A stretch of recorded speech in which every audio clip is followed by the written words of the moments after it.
May part 2 natin, naputol po ay yun lamang po, panuntunan. So, dahil economics major ka, makikita mo dyan yung naging silbi ng mga daanan. At yung mga daan na yan ay naging literal na daan para ikaw ay merong gawin sa buhay. For example, ikaw ay nagtutungo sa ang parke, nagtutungo ka sa palengke, daan na patungo sa bilihan ng gamot at kung ano-ano pang daan ang aking ibinahagi. Kung bakit napili ko ang daan sa unang bahagi ng ating midterm ay dahil isa po siyang makabuluhan. Imagine mo ang pagdalumat po ay pagsiyasat, pagsusuri. Kung wala po ang daanan, Richmond, saan ang dudugtong sa kahapon pagdating po sa hinaharap.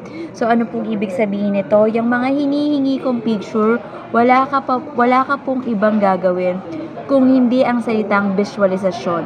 Ang visualisasyon, hindi ka man aktual na nakapunta dyan sa mga lugar na nasabi ko. For sure, yung iba nadaanan mo dahil you're from Manila also.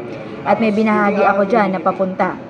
To sa ating eskwelahan, both annex and main, ay magbibigay ka ng visualisasyon. Visualisasyon kasi most of material dyan ay hindi mo pa napuntahan.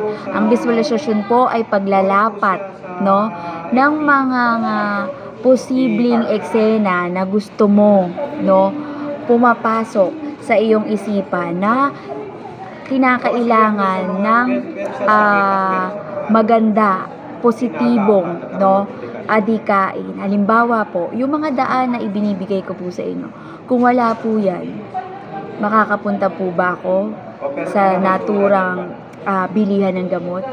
Yung mga ganun pong espesipikong pagpapahalaga sa mga ibinigay ko pong daan na ang layunin po niyan ay dahil nagpapahalaga ako bilang materyales po ay maglalapat ka lamang po ng visualisasyon na dudugtong na magiging daan. Kung wala itong mga to, papaano?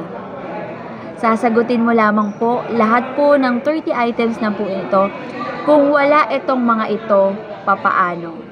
For example, yung mga pinigay kong larawan, ito yung daan papunta po sa pag-i-ehersisyo. Yung daan na yon, kung wala pa paano. As simple as that. 30 items for the first midterm investment. I hope naiintindihan mo, ganun pa rin po ang paraan ng pagpapasa. Thank you so much.